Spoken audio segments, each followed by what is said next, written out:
यह कहानी है एक ऐसे महान इंसान की जिसने अपना पूरा जीवन मानवता की सेवा के लिए समर्पित कर दिया। यह कहानी है पद्मश्री डॉक्टर दिलीप कुमार सिंह जी की। डॉक्टर दिलीप कुमार सिंह, चिकित्सा।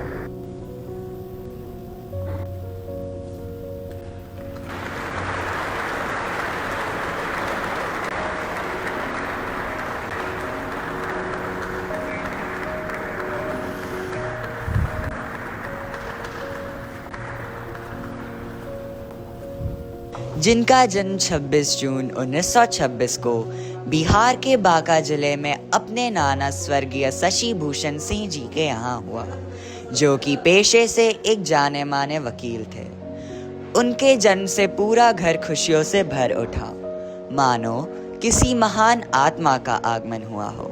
देखिए जी, हमारा बेटा कितना प्यारा है। जब भी मैं इसे देखती हूँ मुझे लगता है जैसे ये भगवान का कोई विशेष आशीर्वाद हो। मुझे विश्वास है ये आगे चलकर बहुत बड़ा आदमी बनेगा। हाँ, इसके चेहरे पर ही तेज दिखाई दे रहा है। हम इसे अच्छी शिक्षा देंगे और अच्छे संस्कार देंगे ताकि ये आगे चलकर समाज और देश का नाम रोशन कर सके। हम इसे सच्चाई, सेवा और मेहनत का रास्ता दिखाएंगे। माता पिता के प्यार, आशीर्वाद और उम्मीदों के साथ नन्हे से दिलीप के जीवन की यात्रा शुरू हुई। समय बीतता गया और बालक दिलीप अब पढ़ाई की उम्र में पहुंच गए। एक दिन माँ ने उनकी शिक्षा की शुरुआत के लिए स्लेट और माँ सरस्वती की मूर्ति दी। बेटा दिलीप, आज से तुम्हारी शिक्षा की ये पवित्र यात्रा शुरू हो रही है। ये स्लेट लो और माँ सरस्वती के चरणों में प्रणाम करो। इनका आशीर्वाद तुम्हें ज्ञान, बुद्धि और सफलता देगा। जी माँ, मैं मन लगाकर पढ़ाई करूँगा और आपको कभी निराश नहीं करूँगा। अरे माँ, मूर्ति टूट गई, मुझसे गलती हो गई। नहीं बेटा, ये गलती नहीं। याद रखना, असली पूजा मूर्तियों से नहीं बल्कि सच्चे मन से होती है। जो बच्चा सच्चे मन से पढ़ता है, माँ सरस्वती का आशीर्वाद हमेशा उसके साथ रहता है। जी माँ, मैं बहुत मेहनत करूँगा और बड़ा आदमी बनूँगा। माँ की यह बात बालक दिलीप के दिल में गहराई तक उतर गई। उसी क्षण उन्होंने संकल्प लिया, वह ज्ञान के रास्ते पर चलकर कुछ बड़ा करेंगे। दिलीप जी अब जिला स्कूल भागलपुर में पढ़ रहे थे। देश गुलामी की जंजीरों में जकड़ा हुआ था। 1942 का भारत छोड़ो आंदोलन पूरे देश में फैल चुका था और दिलीप जी भी अब पीछे नहीं रहे। दोस्तों, क्या हम गुलामी में जीते रहेंगे? क्या हम अपने देश को आज़ाद नहीं देखना चाहते? हम अपने देश को आज़ाद करने के लिए सब कुछ कुर्बान करने को तैयार है। अब डरने का समय खत्म हो चुका है। अंग्रेजों को भारत छोड़ना ही पड़ेगा। ये सब क्या हो रहा है? तुरंत बंद करो। हम अपने देश से प्यार करते हैं और इसे आज़ाद देखना चाहते हैं। तुम हमें चुनौती दे रहे हो? हाँ, क्योंकि यह देश हमारा है। भारत माता की जय। वंदे मातरम। इन युवा देशभक्तों के साहस ने आज़ादी की लौ को और प्रज्वलित कर दिया। आंदोलन के साथ साथ दिलीप जी ने अपनी पढ़ाई जारी रखी। टीएनजे कॉलेज भागलपुर में इंटर साइंस की पढ़ाई करते समय उन्होंने अपने जीवन का लक्ष्य तय कर लिया। आज़ादी की लड़ाई लड़ते हुए दिलीप जी 1943 से 1945 के दौरान टीएनजे कॉलेज भागलपुर में इंटर साइंस की पढ़ाई शुरू कर दिए, जहां उनकी मित्रता भागवत झा आज़ाद और ललित नारायण मिश्र के साथ हुई। हाँ दिलीप, तुम कैसे हो? मैं तो ठीक हूँ, तो अपने बारे में बताओ। मैं भी ठीक हूँ। अरे तुम हमेशा पढ़ाई में डूबे हुए रहते हो। तुम्हारा सपना क्या है? मेरा सपना है मैं डॉक्टर बनूं, ताकि मैं गरीब और असहाय लोगों की सहायता कर सकूं। मैं चाहता हूं हमारे गांव में कोई दुखी ना रहे, चिकित्सा के अभाव से कोई लाचारी महसूस ना कर सके। अरे वाह, तुम्हारी सोच तो बहुत ही अच्छी है। खुशी हुई कि तुम अपने गांव वालों के बारे में इतने ऊंचे विचार रखते हो। भगवान तुम्हें सफलता प्रदान करे। अपनी मेहनत और लगन से दिलीप जी ने 1946 से 1947 तक मेडिकल कॉलेज दरभंगा में पढ़ाई की और 1952 में उन्होंने MBBS पास कर सर्जिकल वार्ड में हाउस जॉब करना शुरू कर दिए। उसी दौरान अमेरिका के अस्पतालों के डायरेक्टर द्वारा उनका चयन अमेरिका में उच्च शिक्षा के लिए हुआ, लेकिन पिताजी की तबीयत खराब होने के कारण उन्होंने अमेरिका जाना स्थगित कर दिया। डॉक्टर बनने के बाद उनके सामने दो रास्ते थे, शहर की चमक या गांव की पीड़ा। उन्होंने गांव चुना, जहां वे निस्वार्थ होकर निःशुल्क सेवा करने का निर्णय लिए और इसी निर्णय के साथ वे अपने एक सहयोगी के साथ गांव में सेवा शुरू कर दी। उसी दौरान अचानक खबर आती है कि गांव में विषैले सांपों ने लोगों का जीना मुश्किल कर दिया है। डॉक्टर साहब, सांप के काटने से लोग मर रहे हैं, कुछ कीजिए, हम सब बहुत भयभीत हो रहे हैं। रामू काका की पत्नी को भी सांप ने काट लिया, बगीचे में एक आदमी को भी सांप ने काट लिया, सुनीता के लड़के को भी सांप ने काट लिया। घबराइए मत, जब तक मैं हूँ किसी को कुछ नहीं होगा। मैं आप सभी को आश्वासन देते हुए कहता हूँ, आप सभी की परेशानी को अपनी परेशानी समझकर से जल्द दूर करने का प्रयत्न करूँगा। गांव की इन समस्याओं को देखते हुए डॉक्टर दिलीप जी 3 सप्ताह के लिए बंबई जाकर विषैले सांपों से बचाव का तौर तरीका सीखे और यहाँ आकर 500 से भी अधिक लोगों का इलाज किए। कुछ समय बाद वर्ष 1954 में डॉक्टर दिलीप कुमार सिंह महात्मा गांधी के वर्धा आश्रम पहुंचे। वहां उन्होंने आचार्य विनोबा भावे से कुष्ठ रोगियों के उपचार की विशेष विधि सीखी। इसके बाद वे पिरपैती लौटे और समाज के सबसे उपेक्षित रोगियों, कुष्ठ रोगियों की सेवा में जुट गए। बेटा, समाज जिन लोगों को छूने से डरता है वही लोग सेवा के सबसे अधिक अधिकारी है। अगर तुम सच में मानवता की सेवा करना चाहते हो तो तुम्हें इन पीड़ितों को गले लगाना होगा। बीतते समय के साथ मैं आपके इलाज से ठीक हो रहा हूँ। आचार्य जी, मैं अपना जीवन इन सभी की सेवा में समर्पित करता हूँ। आप ही लोगों की उदारता से हमारे कष्ट दूर हो रहे हैं, हम आपके आभारी हैं। 1954 से 1974 के बीच उन्होंने 382 कुष्ठ रोगियों का पूर्णतः निःशुल्क उपचार किया। उनकी इस सेवा से प्रभावित होकर विनोबा जी ने उन्हें leprosy council of India Wardha का आजीवन सदस्य बनाया।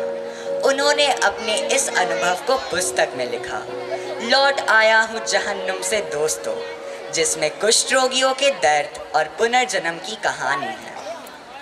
इसी बीच 1956 में उनका विवाह ठाकुर देवी सिंह की तीसरी सुपुत्री रूप कुमारी के साथ संपन्न हुआ।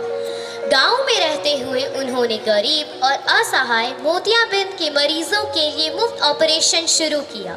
उन्होंने लगभग 5000 गरीब लोगों की आंखों की रोशनी लौटाई। इस सेवा का विवरण उनकी पुस्तक नवज्योति नवजीवन में मिलता है।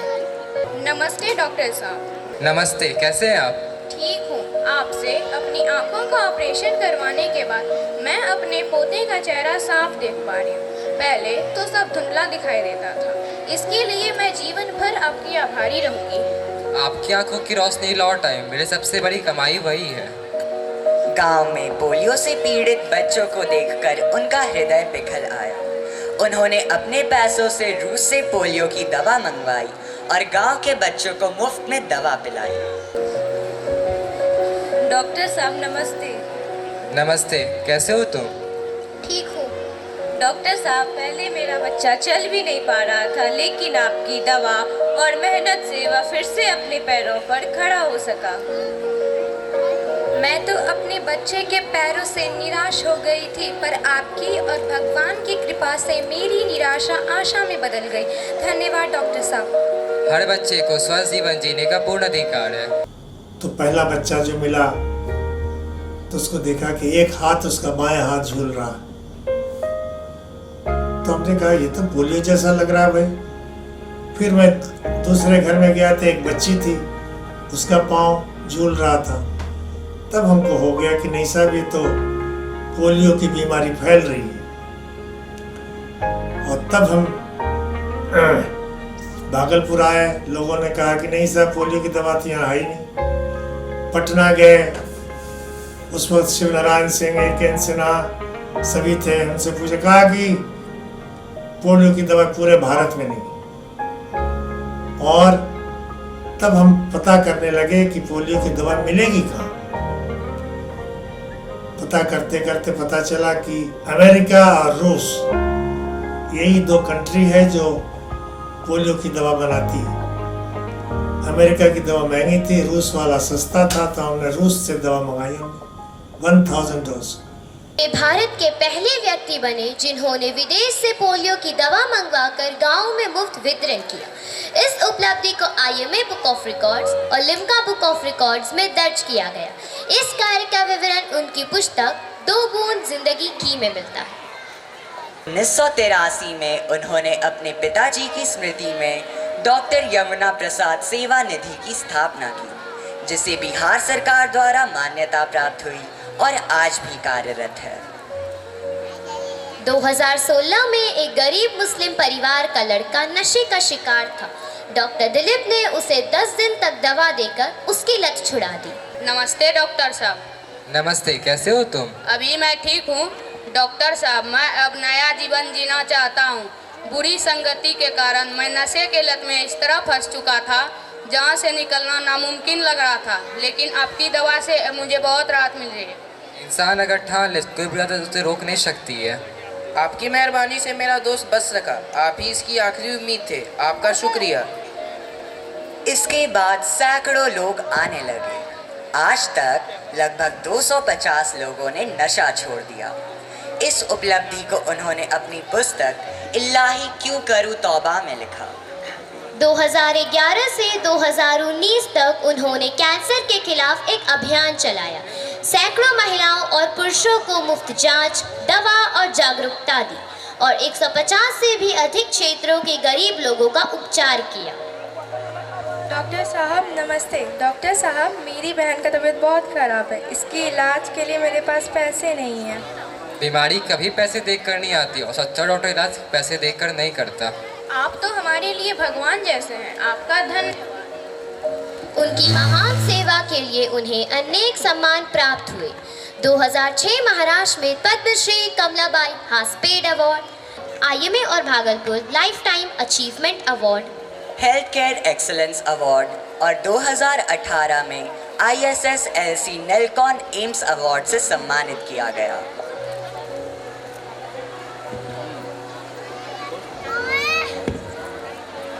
और अंततः भारत सरकार द्वारा वर्ष 2021 में डॉक्टर दिलीप को IN पद्मश्री से सम्मानित किया जाता है।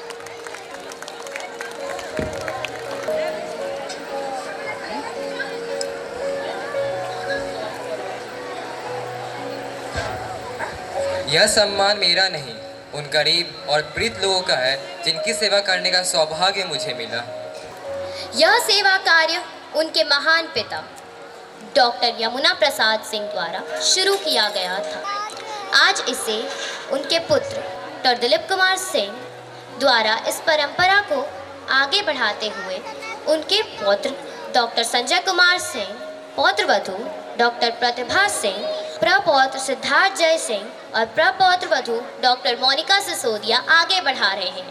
साथ ही प्रपौत्र शत्रुंजय यश सिंह एवं प्रपौत्र वधू जानवी सिंह भी सहयोग की भावना से अपने परिवार के साथ सम्मिलित हैं। अपने जीवन में अतुलनीय समर्पण और असाधारण संघर्ष के साथ प्रगति की ओर बढ़ते हुए डॉक्टर दिलीप जी सुख समृद्धि प्राप्त कर आज अपने जीवन के 100 वर्ष पूरे करने वाले हैं। डॉक्टर दिलीप कुमार सिंह जी के पुत्र डॉक्टर संजय कुमार सिंह जी सिर्फ एक डॉक्टर ही नहीं बल्कि एक महान व्यक्तित्व भी हैं, जिन्होंने लोगों के लिए healing touch hospital Bhagalpur, happy valley school Bhagalpur, happy valley school Pirpainti, happy valley school Siliguri का निर्माण करवाया, जिससे आज हजारों लोग शिक्षा तथा चिकित्सा के क्षेत्र में लाभान्वित हो रहे हैं। मैं अत्यंत ही भाग्यशाली हूँ कि ऐसे महान विभूतियों की शीतल छाया में हमें समाज सेवा के प्रति अद्भुत मूल मंत्र प्राप्त करने का अवसर प्राप्त हुआ। हम सभी परिवारजन उनके अनुगामी पद पर दृढ़ संकल्प के साथ अपने समाज की सेवा के प्रति कर्तव्यनिष्ठ होकर योगदान देने का प्रयास करते रहेंगे। ईश्वर हमें समाज सेवा के प्रति समर्पण भाव की शक्ति प्रदान करे, इसके लिए प्रभु से विनम्र निवेदन है। धन्यवाद। कुछ लोग होते हैं जो अपने लिए जीते हैं, कुछ लोग परिवार के लिए जीते हैं, मगर ऐसे बहुत कम लोग होते हैं जो पूरी मानवता के लिए जीते हैं, और डॉक्टर दिलीप जी एक ऐसे ही महान व्यक्तित्व हैं। आज जब हम उनके इस प्रेरणादायक जीवन सफर को देखते हैं तो मन गर्व और कृतज्ञता से भर उठता है। डॉक्टर दिलीप कुमार सिंह जी ने अपनी सेवा, त्याग और समर्पण के साथ सिर्फ एक जीवन ही नहीं बल्कि अनगिनत जीवनों को एक दिशा दी है। ऐसे महान व्यक्तित्व को हमारा नमन और प्रभु से निवेदन है कि उन्हें दीर्घ आयु, उत्तम स्वास्थ्य और निरंतर ऊर्जा प्रदान करें। तो आइए आज हम सब मिलकर हर्ष और सम्मान के साथ उनकी शताब्दी जन्मोत्सव को मनाएं।